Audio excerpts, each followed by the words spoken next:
Giant, killer, murder bees. What are we to do as humans in the face of this great threat? These murder bees are actually better known as the giant Asian hornet, and there was a subspecies you may know of if you've ever been on the internet for long enough. You've seen one of these things, the Japanese giant hornet. These are, in fact, the largest hornets in the world, and they're called murder bees over here, or murder hornets, rather. They're hornets. They're called murder hornets because they can get pretty nasty. Now, I like insects in general, but some of the stats that this thing boasts, it's huge, are pretty impressive. First of all, the largest of these hornets can get about 2 inches long. If you want a kind of check on how that is, your second digit, right in the middle here of your finger, is about 1 inch long. So if you put those back to back, that's a big old bug. So you have a giant creature, and they have a lot of armor plating. They are very robust insects. Not only that, they can be incredibly vicious. So the majority, this is live, the majority of their diet is larger insects. So they will prey on praying mantises, which I find funny, but most notably, and if you've ever seen documentaries on these things, they will destroy honeybees and honeybee hives. I was going to say decimate, but that means reduce by 10%. So what these things do, when a scout goes out and locates a honeybee hive, most famously, one of these things, it can call in reinforcements, but one of these things can decapitate around 300 honeybees in a matter of minutes. That's what it does. It preferentially decapitates these bees and takes the thoraxes back home to feed their young. Giant murder hornets! But that's not to say that you can't evolve some kind of resistance to a threat as existential as murder hornets. The local honeybees in the area in Japan, for example, they've evolved a very clever trick. What they do is they will leave when they know a scout is on the way, or they sense a scout, they will release a chemical pheromone, a signal out to the rest of the hive. And they'll say, we're all going to gather around the entrance of the hive, but we're going to leave the entrance open. And so when this scout comes through the hive door, it is quickly swarmed by honeybees. And these honeybees create a ball around the hornet. Now, the hornet is still going to kill a lot of these honeybees, but the honeybees would die anyway if they were to sting the hornet. So they create this protective ball around the hornet such that it cannot move or operate very well, and especially so that it can't escape and go bring in reinforcements. Then what the honeybees do is that they start violently vibrating like they would to warm up their own hive when it's cold out. Bees do little butt shakes and it can warm up the hive. But they do this around these giant hornets. And what that does, it raises the internal temperature. And there's really cool footage, thermal camera footage of this bee ball in action. But they raise the internal temperature and the internal CO2 concentrations of this ball to a very specific level, a temperature of 115 degrees exactly, or 46 degrees Celsius. This is enough to cook the giant hornet alive. And as evolution would have it, the honeybees can withstand temperatures of up to 50 degrees C and 122 degrees Celsius, 122 degrees Fahrenheit. Whew! It's live. So you've seen they're playing a very dangerous game.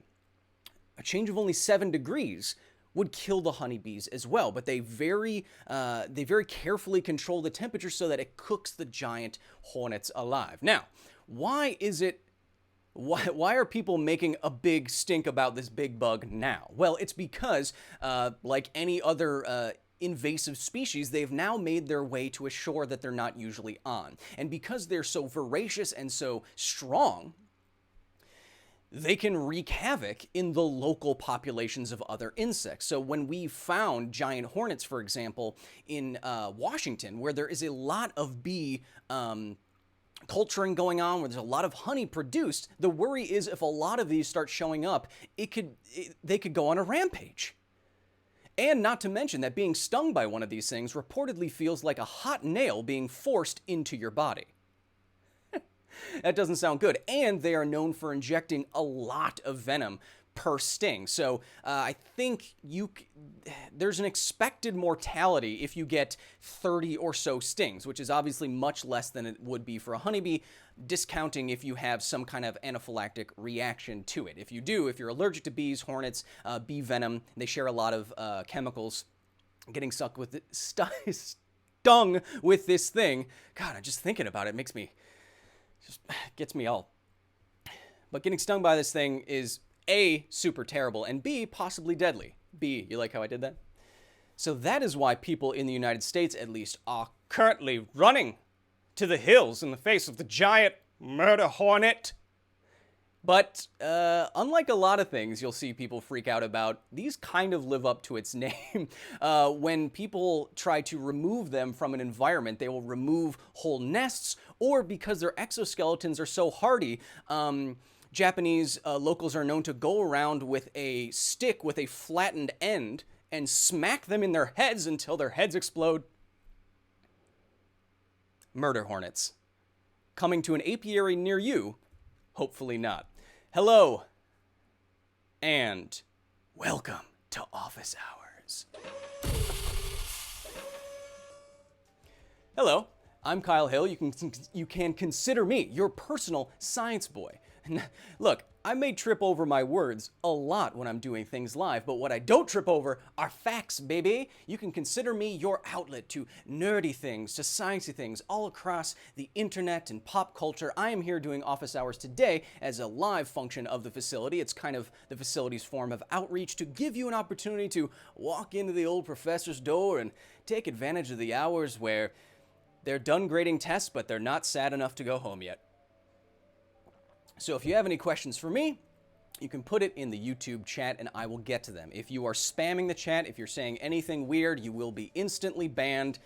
I don't care. MySpace, that's what we're doing. But let's check on the chat right now. We will be going to a number of topics today that I want to excite you about, of course. We already talked about murder hornets, but we'll also be talking about a fun little paradox that you can do at your next social gathering. Forget that I said that. But it's going to be a nice little bit of math. We're also going to talk about a mistake that I made in a previous episode of Office Hours where I said something about how viruses work, and I need to get that correction on the record.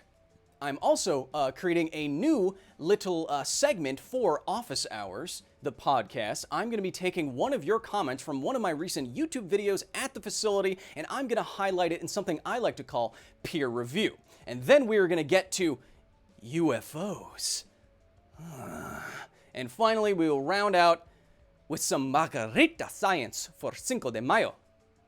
Oh, claro que sí. But of course, like I said, I want to hear from you before we start anything off. So what is the chat saying today? Alex Cotman says, can black holes be considered a state of matter? I don't think so. And when I say, for example, neutron stars, as I have in previous episodes in previous places, neutron stars are the densest things in the universe. I don't include black holes in that because black holes aren't really a thing. They're a depression, an immense depression in space-time, a rip in the fabric of the universe. They're not really like balls of stuff like a star would be. So I wouldn't really consider it a state of matter.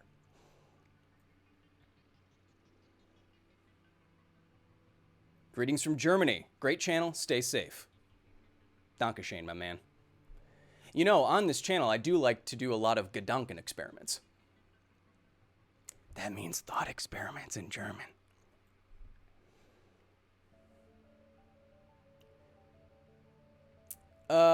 V's Batman 12 says, hey Kyle, love the show. I was wondering what your views on simulation theory are. Now, the thing about simulation theory, a lot of people like to put it forward as a kind of, hey, like a college dorm kind of thing. Hey, I'm really smart. I just took my first philosophy class. You ever hear about simulation theory? Look at me. I'm so smart. People like Elon Musk like to do that.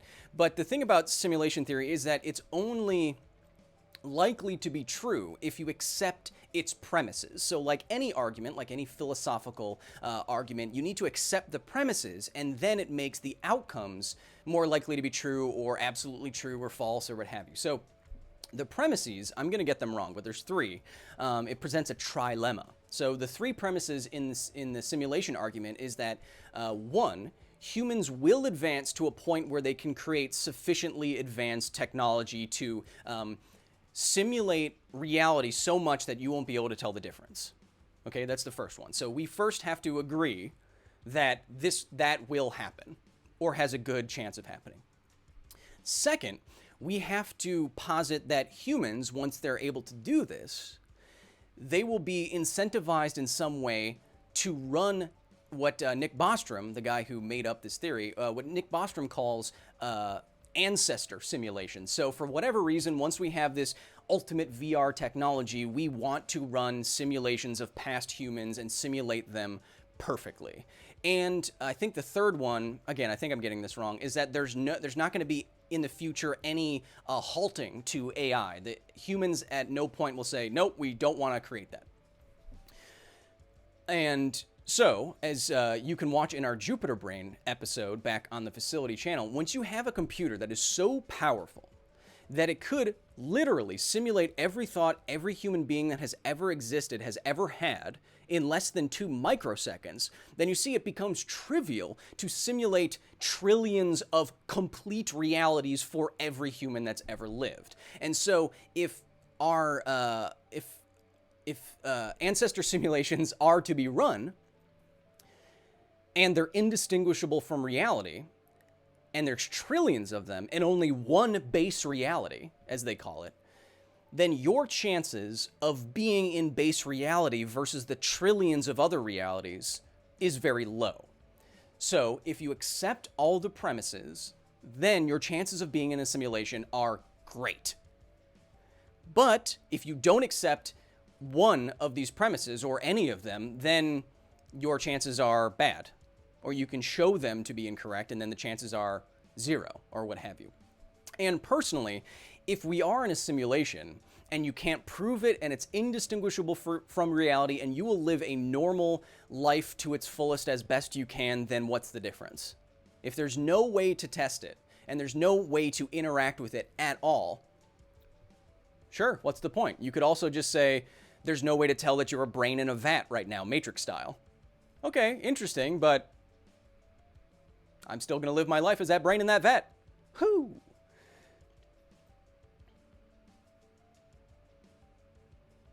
Oh, I should have turned on Super Chat. Anyway. JD says, yo, dude, what the sun smell like?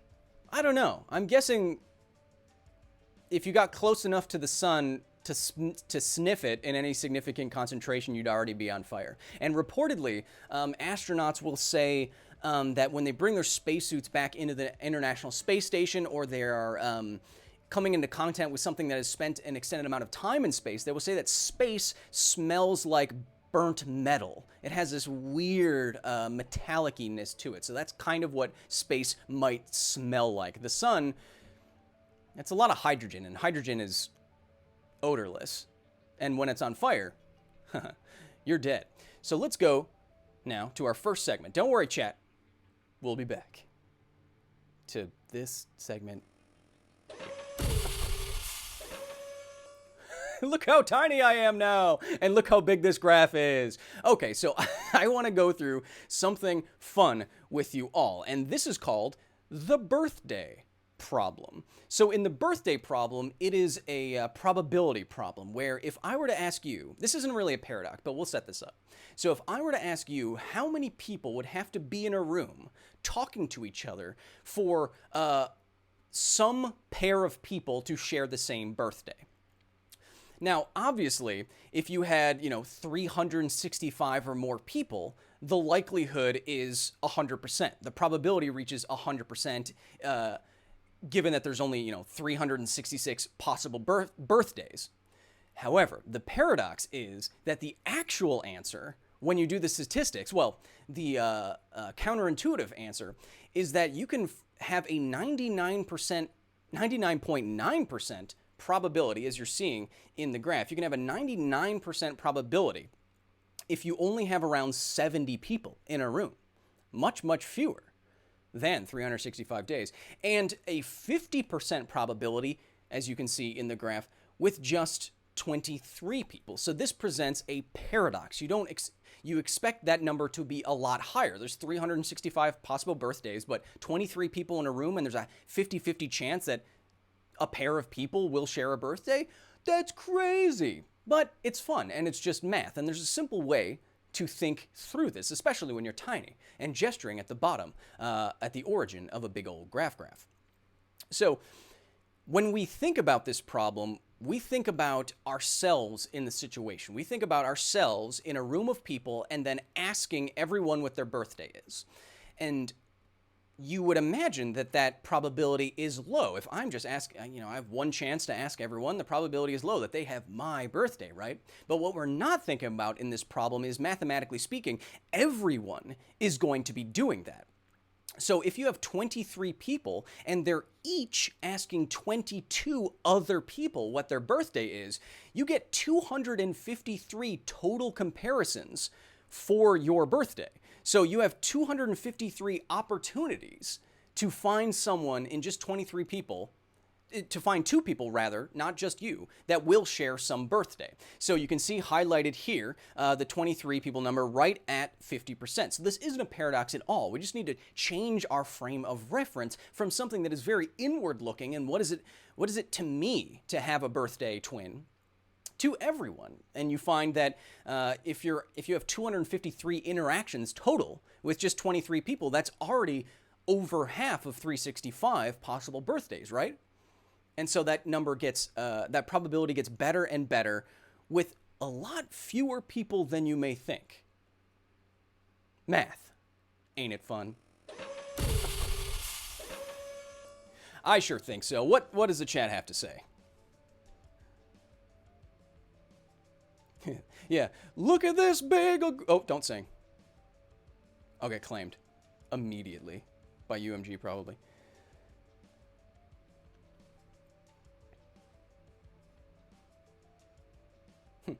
Zachary Delia says, maintain, more like main tiny. Okay, calm down.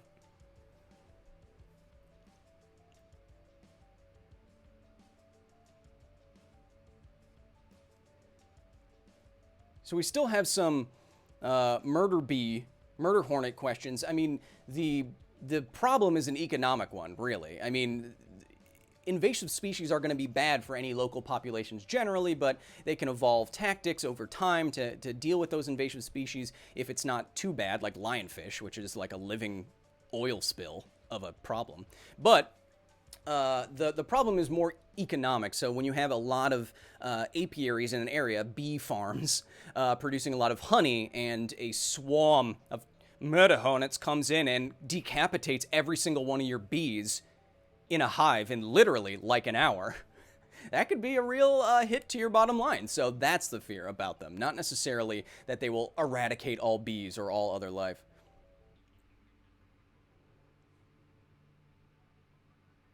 Demetrius asks Kyle, what?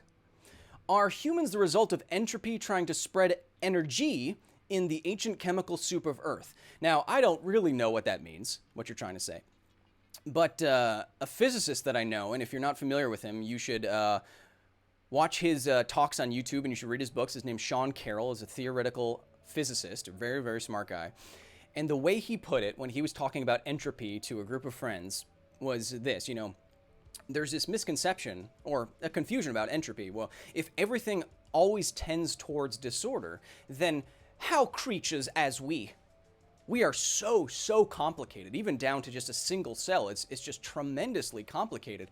How could something hyper complex emerge out of increasing disorder? It's an interesting question. But he put it to me this way, and I won't expound upon it because I'm not a theoretical physicist, but he said, well, what if life was nature's way of multiplying entropy more efficiently? We are very good as organisms at taking in more complex energy, like the chemical bonds in a piece of fruit or something like that, and turning it into heat for example, just radiant body heat. What if life is just nature's way of efficiently processing entropy? Whew. Kind of gets to you, right?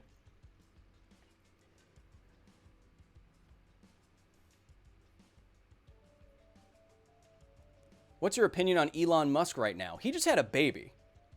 Did you know that? I don't know. Elon's come out recently kind of on the bordering on the conspiratorial in the current pandemic situation right now. So he's hard to like. I want to like him. I want him to be an Iron Man, but he keeps doing and saying things that are hard to stick. He tweeted about Tesla stock and it evaporated $14 billion in assets for people. Like, cool, thanks, bro. Keep tweeting about anime. It's like, you just had another kid with a different lady. Grow up. I don't know.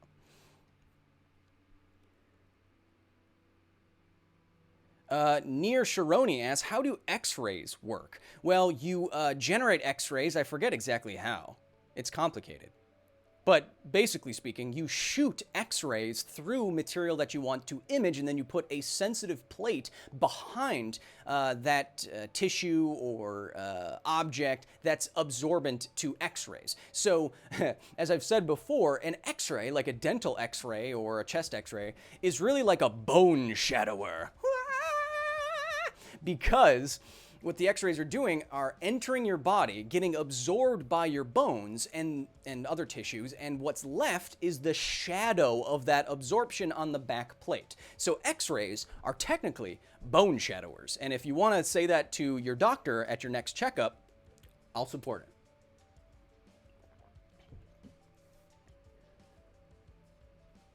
it. Africanized killer bees versus the murder hornets. I'm not sure, but I know that Africanized bees can be a lot more numerous in number. They're a lot smaller, a lot more numerous, and they can swarm, and they're very aggressive. They will pursue targets. So it would come down to like how many stings and how big the swarms are for each, but they're both nothing to be effed with.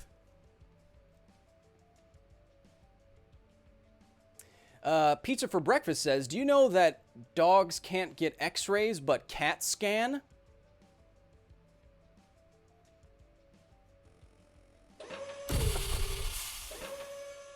I made a mistake. Previously, on an episode of the Office Hours podcast, we were talking about why, like what's going on right now, or why influenza is seasonal, quote-unquote seasonal. And I said that from the research, one of the big things it looks like that affects that seasonality is humidity. Now, I said when it's more humid, you'd have more droplets of water in the air, and just because of how viruses can be transmitted, if you were to sneeze, it would be more likely for that particulate to find a ride on some of this moisture in the air. But that is not correct. What I said just then is not correct. It's actually the opposite. So I realized this as I was saying it to you all, because I was being contradictory to myself. And I was like, uh-oh, I don't know how to backpedal. Might as well go forward. But so I was contradicting myself and saying that seasonality for something like the flu seems like it happens during the winter months, during the fall, colder months. And it takes advantage of the fact that more people are closer together for longer. But then if humidity has to do with that, isn't it really not humid? Isn't it really dry out during those months? So I made a mistake. What I meant to say is that humidity factors into the seasonality of things like the flu, because when it is less humid, when you breathe, or for example, let's just go physics-wise. When it's less humid, the air has less capacity to hold vapor in it. When air is colder, it has less capacity for water vapor to dissolve into the air and just be there in the air. So when it's hotter, air can hold more water in it. So you've noticed this in particular. If you go outside on a very cold day, you breathe out, and you see your breath as water vapor, right? So when it's really cold out, the air can hold less water in it. So I got this wrong for a similar reason. So why the lack of humidity is related to seasonality of viruses. It's not because you're coughing or sneezing into air that has a lot of water in it. Rather, when you cough or sneeze, your breath has a lot of water vapor in it that doesn't dissolve into the air, and therefore it can hang around in the air, floating around like your breath on a cold day for longer than it otherwise would, and go on to infect someone standing nearby. That is how humidity is related to it. When it's colder, wintertime, fall time, you can more easily expel water vapor that will linger in the air when you cough or sneeze, and that is why it's related to the seasonality. I just wanted to make sure I corrected myself on that, or else I don't know what I would have done. What else is it saying? Kevin, can you turn off the forklift? I'm trying to stream. Sorry about that. There's a lot of renovations going on in the facility at all times.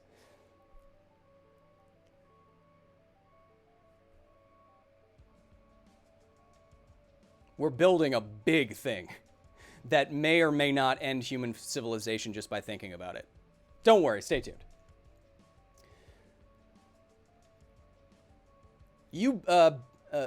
B-Uib says, is oil wet? How about mercury? Okay, so I hate getting the is water wet question because I don't know how to philosophically answer it, because it seems like an intrinsic property of the water. What makes the water wet?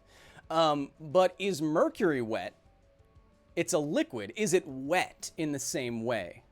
That's a fantastic question. I don't know the answer to it, but I think it would be a function of perceived wetness to us, right? If you've ever touched mercury, it doesn't really stick to your hands in the same way that water will. So you can spread water over your hands and in discrete, atoms and molecules, and you can leave like a film of it on your hand, and we would describe that as wet, right? Well, for other materials like maybe hydrophobic, if you made your hand hydrophobic, or you had liquids that didn't so readily, adhere to your hand, I think we probably can perceive those as less wet. So is mercury wet?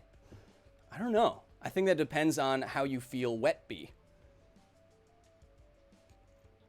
Fractured Raptor says, mercury is awesome.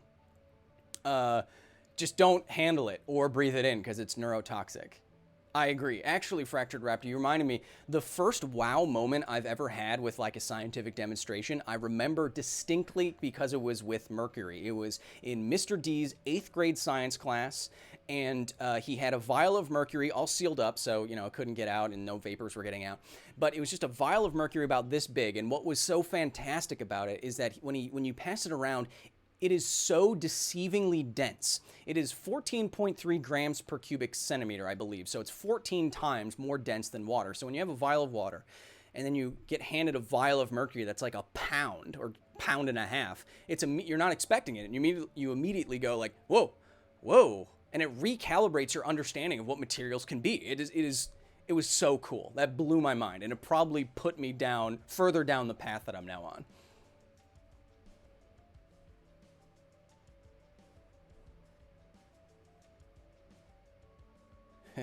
Chris Bauer says, how about a round of Gwent? I'm always down for a round of Gwent, my man. I'm so good at Gwent. I got all the cards. I don't play the standalone game because it got really hard and I didn't want to go through the time. But in The Witcher 3 itself, I played Gwent so much because whenever I made it to a new merchant, my Gwent deck was humming. I also practiced that voice in the mirror. Thor is talking my science nerd language. You dang right, MU. I'm here during office hours. If you've joined us live, I'm doing this because I'm your personal science boy, and I'm opening up the doors of the facility to give you access to old Professor Kyle during the hours where he's not grading tests, but he's not sad enough to go home. So for the next 30 minutes or so, I'll be answering your questions, and we'll be covering a number of topics. But before we get to our next topic, I got to do a new segment, and that segment is called Peer review. So this was suggested by Heather to me on my Discord and my Patreon. So if you haven't joined the facility, you can. You can get behind-the-scenes photos, access to me. I'm on the Discord chatting almost 24/7. You get to see all the episodes on my channel a day early than anyone else. You get once-a-month private live streams. It's great. There's over 1,000 people in there, and they're all fantastic. I'm even bouncing merch ideas off of them. They give me episode ideas, and I've even been using some of those. But Heather... facility staff member, Associate Professor Heather, she said that I should instill peer review. So we should take comments from around the facility and we should highlight them if they add something to our learning. And today, this one comes from Michael. And Michael says, I guess one, and this is in reference to the Jupiter Brain episode that we just put out. If you haven't watched it, it's one of my most existentially terrifying yet. So you should. But Michael says, I guess one way to prove we aren't living in a simulation, see, it comes all the way around, produced by a Jupiter brain would be to create a Jupiter brain. In theory, the original Jupiter brain would not have enough processing power to operate both a program with equal processing demands, as the system has total and everything else in the simulation. Interesting. So this brings up an interesting argument. Would a Jupiter brain or other hyperintelligence, super hyperintelligence in outer space, would they need to, or would it, sorry, I don't know why I'm giving pronouns, but would it need to simulate itself? Now, this is an interesting argument, and this has been referenced in the original simulation argument paper. So if you're a simulation and a computer needed to simulate you and your entire reality to make it sufficiently indistinguishable, would it actually need to simulate everything? Think about that. How much of the universe do you actually interact with? How many people do you think you will see in total in your whole lives? How many places will you actually go? How many stimuli will you actually receive? Media will you actually consume? If you just think about it like that, you will probably experience the vast minority of everything there is to experience on Earth. Everything there is to experience in another person's mind. You will never talk to most people. You will never explore the solar system, probably, or most of the universe, most likely. So when you think about it like that, a Jupiter brain probably wouldn't have to simulate itself, right? Because to us trying to perceive it, we have no knowledge of its work. Well, I guess we would make it. Okay, my point being this, is that you could cut down so much on the necessary processing power by just video games do this. So when your character, and there's a great GIF of this for Horizon Zero Dawn on Reddit, but for your character, the video game, like the PS4 or whatever, only renders what is directly in your cone of view and unrenders and unloads everything that you're not seeing or experiencing. So a Jupiter brain might be able to do this with every conscious mind that it's trying to simulate by, eliminating 80% of what it needs to simulate at any one time, making the total processing power available to it much, much higher. So would a Jupiter brain need to simulate everything, and then would that be an actual check on it being created in the first place? I'm not so sure. But for bringing all this up under peer review, Michael, you are indeed... I know there's something I'm supposed to say here. A published author!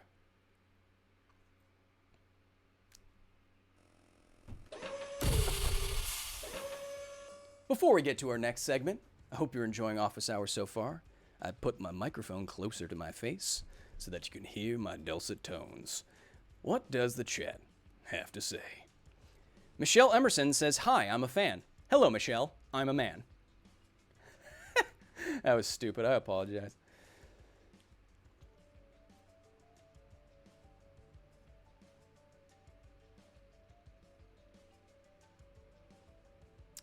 Jake Wilkinson says, "What do you think about Coyote Peterson, spelling Peterson wrong?"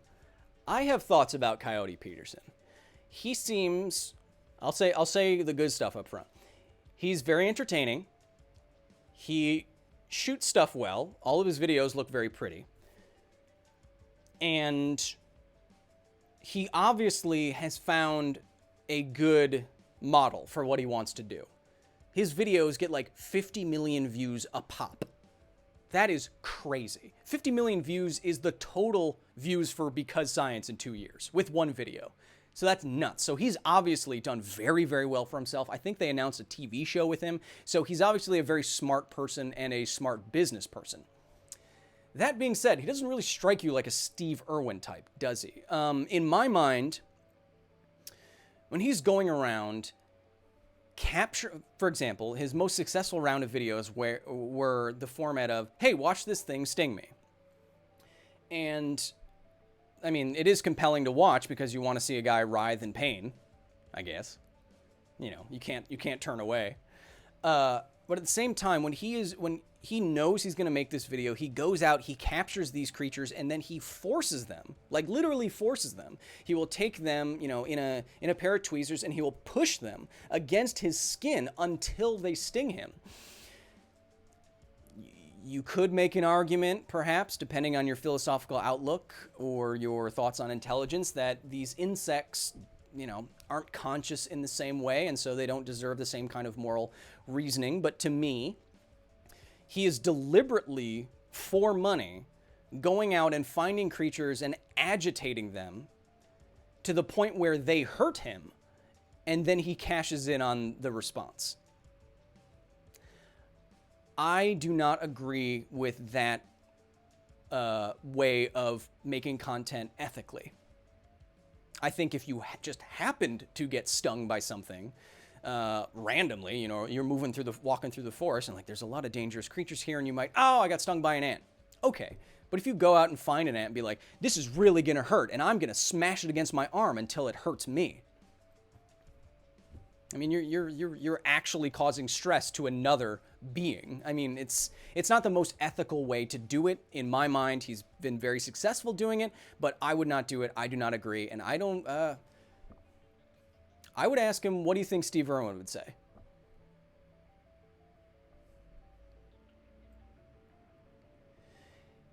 Wim Heemskirk. Oh, wait, I'm gonna get this right.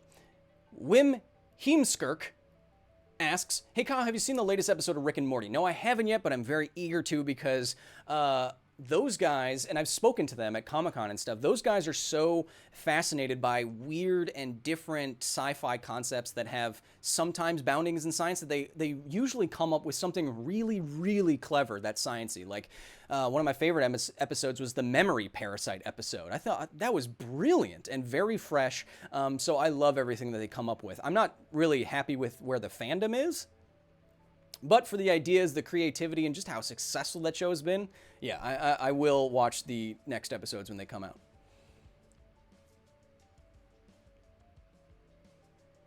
Luciano Trivelli says, would it be dangerous to colonize a populated planet?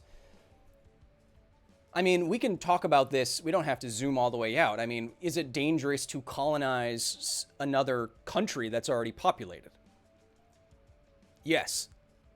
I mean, think about all of the horrendous things that have happened across human history, from people trying to colonize other areas where people already live, from the atrocities committed against the Native Americans to everything the Europeans have done. I mean, there's a lot of red on the ground in terms of colonizing already populated areas. Now, you can think about that in just like a war perspective, but you can also think about it, and we're experiencing this literally right now across the world, is when you go into a new place and you come into contact with new flora, fauna, viruses, bacteria that you've never experienced before, there's a good chance that you are going to be very susceptible to something. And we're seeing this right now. The more we go into forests and we encroach in forest environments, we're going to encounter animals and plants, and we might eat some of them that will give us novel things that we're not able to handle, perhaps a virus. So I don't know if you're talking about going to another planet, but now extend that out to a planet. So you are trying to colonize an unknown organism population that could be horrendously dangerous, could have incredibly advanced technology, and on top of all that, it could have some alien pathogens that has 100% fatality rate, and it will infect 100 people for every one person who gets it.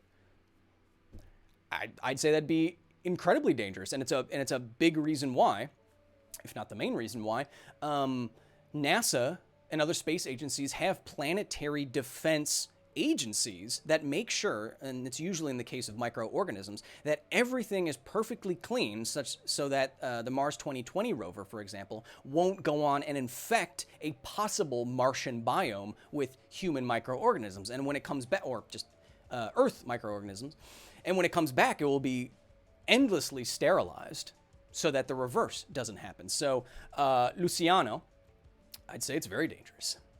Very dangerous indeed.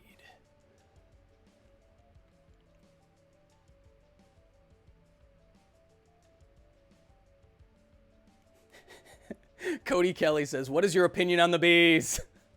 Well, we already talked about Hornets, but that just made me think of the Wicker Man scene. No, what is your opinion on the bees? James Cosgrove asks, can you please explain the murder hornets? Yes, you can watch the video after we're done streaming. And with that, second to last segment. Bam. I mean, bam. I mean, bam. UFO stands for Unidentified Flying Object. Now, recently, these videos, which that were circulated in 2007 and I believe 2017, have been recently re-released to the public by the Pentagon, and they've been making waves because they show UFOs, and legit UFOs. We don't know exactly what these are. Now, if you watch these videos, and these are taken by military pilots and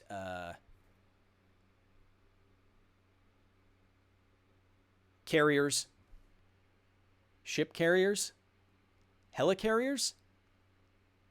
Kevin, what is it? We don't know. But so these videos come from a reputable source. They have been confirmed to be authentic videos. And when you watch these videos, you look at the footage, that looks like a flying saucer to me.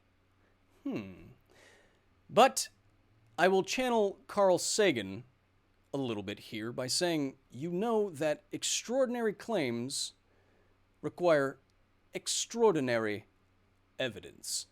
And in this case, we need to remove ourselves from wanting it to be aliens, to view it from a different perspective. Look, I want it to be aliens too. How cool would that be? It would be the most important discovery or revelation in the history of everything. I want it to be aliens, but if we take out our cultural bias towards little green men and wanting them to exist, are there other explanations that would be sufficient to explain what we see? Now, if you watch the videos of the things that we're looking at, these ones specifically, you see these objects being tracked by infrared cameras. And on top of that, you have the pilots saying, whoa, it's spinning. Dude, what is that? It's going so fast. That is also biasing us. When the pilots themselves want it to be UFOs, or they think it might aliens, and they might think they have this bias that it could be aliens in their mind. When we hear that, it automatically reframes the conversation for us, and we're like, oh yeah, could that be aliens? But again, remove the pilot's subjectivity. They're humans just like us. They're highly trained, but if they've never seen it before, it's unidentified. Same as you and me looking at it. So remove their subjectivity, remove our subjectivity, and let's try to replace it with some objectivity. So these are very advanced infrared cameras. What else could be causing what we see? Well, it's a camera, and it's an infrared. So first of all, the camera. How could we possibly explain these unidentified flying objects apparently accelerating instantaneously to ludicrous speed? And you'll see this time and time again on a number of UFO videos. It seems like these objects will be there one instant and then gone the next, unnaturally accelerating in a way that implies they have some crazy technology. Well, there have been tests done by independent investigatory organizations, and you find that when you are looking at an artifact like this, some blip, you can produce the same crazy acceleration effect if you just change the focus of the camera. So in some of these cameras that are somewhat automatic, which can push in and pull out in terms of focus and all that very quickly, and then you want it to be an alien craft, in the heat of the moment, you could see someone interpreting a quick change of focus, a quick push in on their camera screen to actually the craft moving. It's not as sexy, I know, but a simple push in on a camera could account for some of that motion. The next thing we want to look at is the infrared. So we're not used to looking at the world in infrared. We're used to seeing in the visible light portion of the spectrum. So we do not have an intuition for what everything at all times looks like in infrared. For example, if you were looking in infrared and a bird suddenly flew across your field of view, you might be very frightened by it because it looks like a fast-moving blob right in front of your face. You can't see any details, no feathers, just a blob of heat. Like, what the heck was that? Ghost hunters get fooled like this all the time. So I'm not saying these UFOs were a bird, but I'm also saying that because of our lack of intuition about what everything looks like in infrared, could this more likely be a bird or a swarm of insects, as you can pick up on radar, small balloons, debris floating around in the upper atmosphere, which we know happens? Could it be that? Could it be a reflection off of the water of some heat image? You can reflect your own heat image off of metal. That also happens. Could it be that? Seems like we have a lot more possible explanations than the extremely, extremely unlikely one. And then I will mention one further thing. Right around the time that these videos were coming out, it just so happens that the cameras on these specific ships that were taking these videos, that went on to take these videos, were getting all of their infrared cameras upgraded. And what's weird about this is that they were reporting UFOs all the time, like daily. They were seeing artifacts like this daily. And you think that would have caused more of a stir, but I guess it didn't. But they recently upgraded their cameras. And then they started seeing a lot of different UFOs. And then a couple years later, the reports dropped off almost entirely. It's almost as if people started figuring out what the artifacts were in the image and started correcting for them, rather than capturing ultra-fast, shiny UFO spinning tops flying through the upper atmosphere, not contacting us after traveling many light years for no reason. So, could it be an alien in a spaceship? Yes, I suppose it could. But are there multiple other explanations that make at least as much sense, if not more? Yes. Does this constitute good evidence of aliens? I don't think so. Back to chat.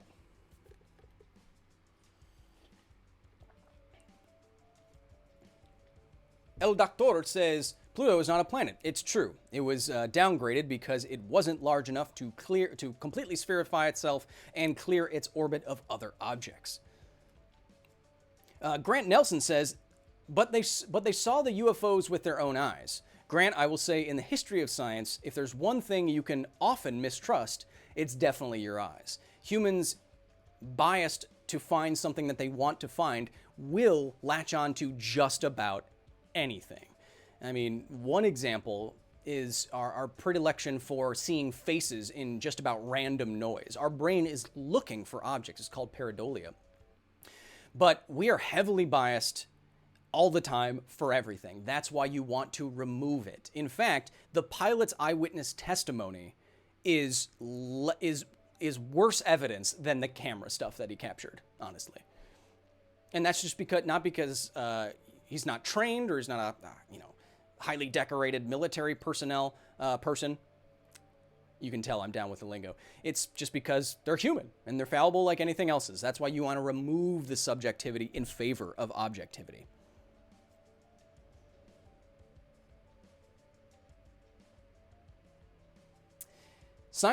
Science enthusiast says, hey Kyle, what do you think of matter-antimatter annihilation reactors? Well, that would be, like in Star Trek, that would be the ultimate form of power. So in terms of energy density, how much energy you can get out of a certain amount of matter, fuel is good, gasoline is good. But then 1,000,000 times more energy dense than that is nuclear fission, and I think a few thousand times more energy dense than that is nuclear fusion.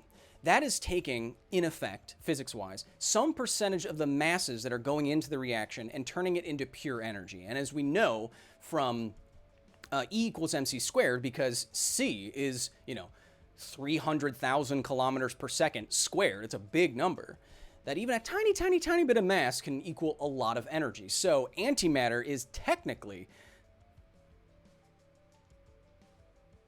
the most efficient form of energy production because it's not taking some percentage of the mass. It's, in theory, taking 100% of the mass and converting it into energy. So just a tiny bit could easily equate to all the power generation that we have going on from, say, nuclear reactors now. However, the problem is it's very, very hard to create antimatter. Like $60 trillion per gram right now. Now, of course, you could create facilities that were dedicated to producing antimatter. We're not doing that right now, but it's so prohibitively expensive with the physics as we know it now that I don't see that being an actual reactor anytime soon.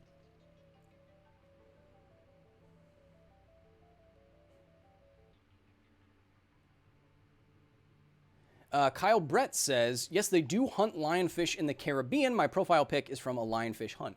Lionfish are, as I said, a living oil spill of a disaster. I've heard them described by biologists that way, and it's because in what I think happened, and it sounds kind of apocryphal, but what they think happened is that a couple of owners of lionfish in their aquariums, they didn't want them anymore, and they dumped them in the Gulf of Mexico, around Florida and such. And because lionfish are hard to kill, they're very robust, they can eat anything, and they have almost a bottomless appetite, and they reproduce a lot with a crap ton of eggs, they completely outperformed the local fish. So they rapidly spread around this area, and they've become an incredible invasive species problem. And now, there are a number of programs trying to get people to eat more lionfish, hunt more lionfish, but they are a huge problem because of just how good they are at competing with these other animals that haven't experienced a lionfish before. I mean, even thinking about like a predator, would it eat a lionfish? It has these venomous barbs on its back that make it even hard to bite down on. And even if I think, I might be getting this next factoid wrong, so I'm not going to say it. We're going to move on to our final topic.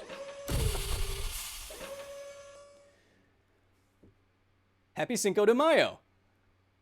If you're enjoying any margaritas today, I would advise you to be very careful. There's something interesting that can happen with margaritas con salt.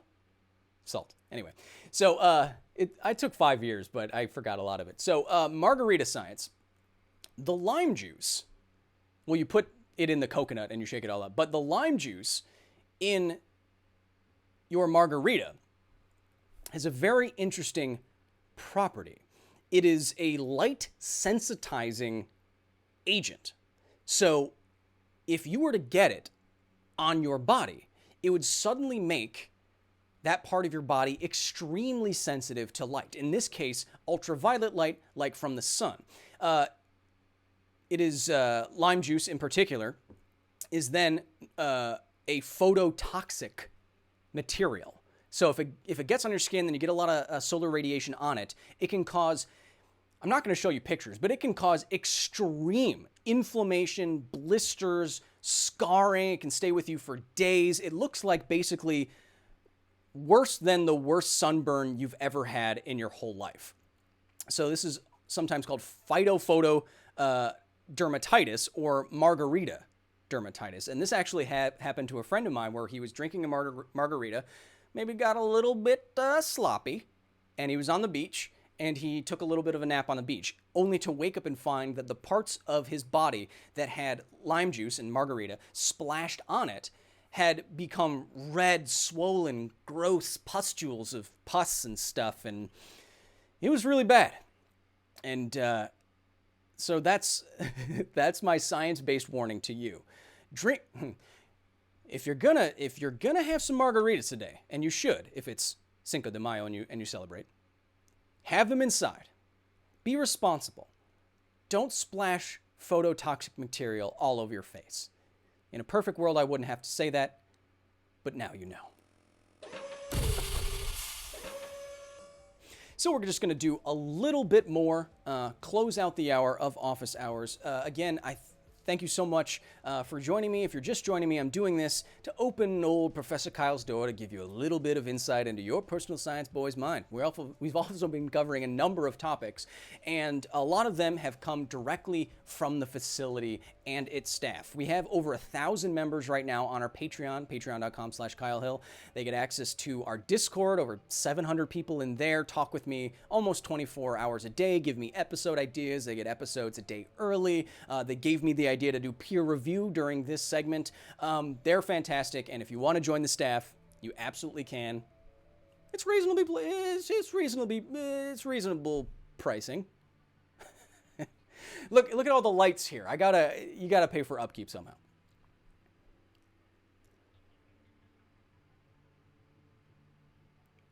Eduardo Ignacio says, "Can I get a shout out, please?" No. I don't just perform for you. Paul Marsh says, "Great show today." Thank you. I appreciate that. It's hard to be...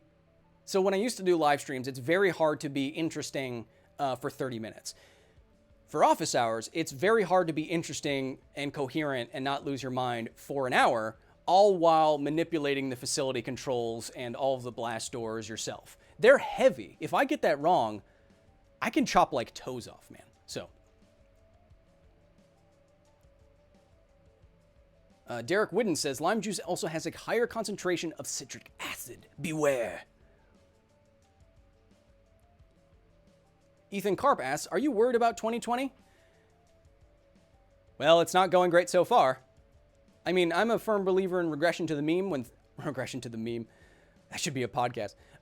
Regression to the mean, which is a statistical idea where if things always return to average, because things are average. So if things are really bad, they're more likely to get less bad than more bad. So can 2020 get better? Whew, I hope so.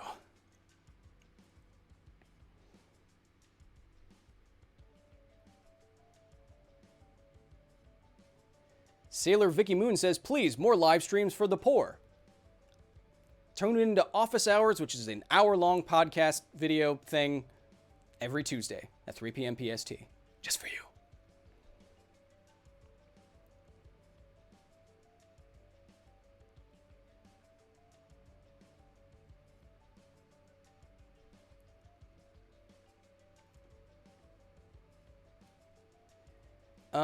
Sith Mage, we'll take one or two more questions. Sith Mage says, what is the least scientific sci-fi weapon you've ever heard of? Now, this is going to ruffle some feathers, but in terms of, like, it would require crazy advances in physics to make work, the gravity gun. Now, I will preface this by saying that the gravity gun is maybe the coolest weapon in sci-fi games. I mean, Half-Life 2 is one of the best, first-person shooters, period. But manipulating the zero-point energy of just the universe at large seems like a tall order to me. It would be easier to just make a laser gun.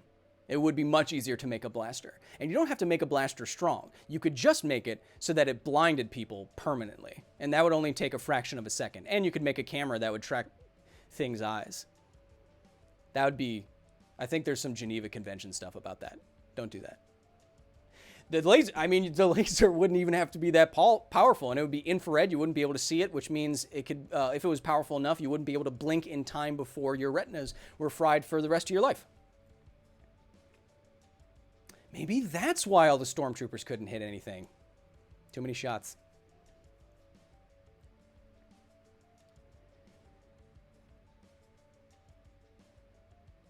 George Carpenter says, love the show. Very informative. Thank you for your time and for your knowledge. It's the least I can do.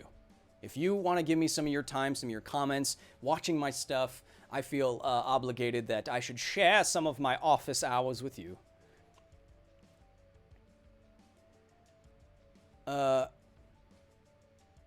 Meg Herbie says, can sciences today create a Jaeger like in Pacific Rim? I would say probably not. The material strength, the strength of material that you would need to handle like a rocket punch and to keep up something, 100 feet tall that's jumping around, getting attacked by monsters and all that, I don't think modern materials would be able to handle the stress, let alone the power source you would need, how big the power source would have to be. I mean, you're talking like a nuclear reactor level kind of thing. Yeah. I don't even think carbon nanotubes would do it.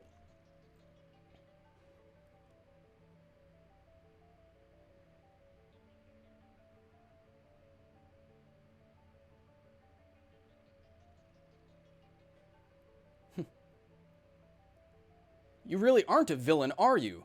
Tensei Solomon says, blinding people with lasers. No, I said there was bans on it. I would never do it. I'm terrified of being blinded by a laser, by the way. Whenever I work with mine, as you can see in the Fallout laser episode and in the Vanta Black episode on the facility, I have a very powerful laser that would blind me instantaneously, and it terrifies me.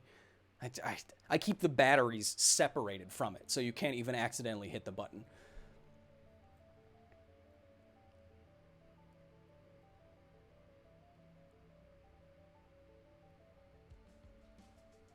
Jack Gilmer says, what are with all the cables going to the TV screen? Are they truly necessary?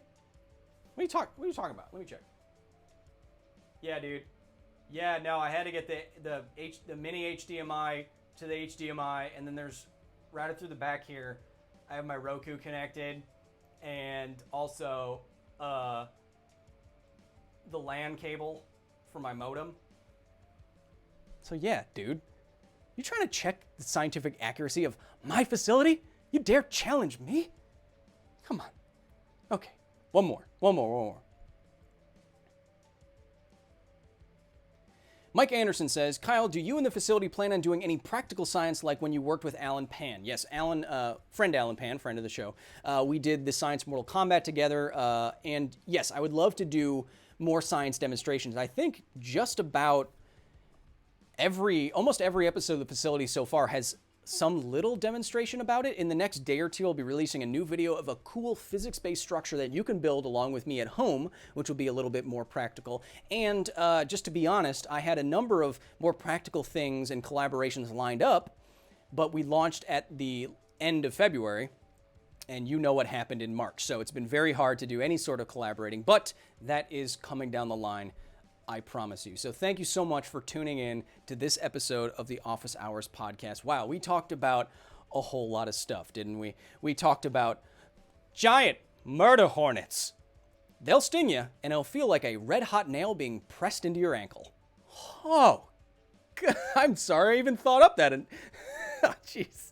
We also talked about birthday math. It would only take 23 people in a room talking to each other to figure out there's a 50% chance of 2 people sharing the same birthday. A lot fewer people than you may think. We also talked about a mistake that I made. The seasonality of something like the flu is inversely related to the humidity, such that when it's colder out, you can see your breath, the air can hold less moisture, it's easier for a cough or a sneeze and the particulate matter and the air droplets to hang in the air for longer and therefore be more infectious. We also talked about UFOs and how even though this is very convincing if you're already totally on board with aliens, but I do not think this is the best evidence. I think there's a lot of better explanations for this kind of thing. And finally, we talked about Cinco de Mayo science. Do not splash margarita all over yourself when you're celebrating today and then go outside. It's a phototoxic substance and you will get horrible burns on your body and possibly scarring. And finally, we talked about peer review, which we're now instituting. So if you want to be featured in peer review like Michael was, make sure you're commenting on the videos on the facility as they get put up, and I might select you if you put something super nerdy enough. I hope you have a wonderful rest of your week. If you want to join me afterwards and all of the other nerds on the facility staff, you can go to patreon.com/KyleHill and join up. Otherwise, be nice to each other, because it's rough out there, and this is all we got. See you next week.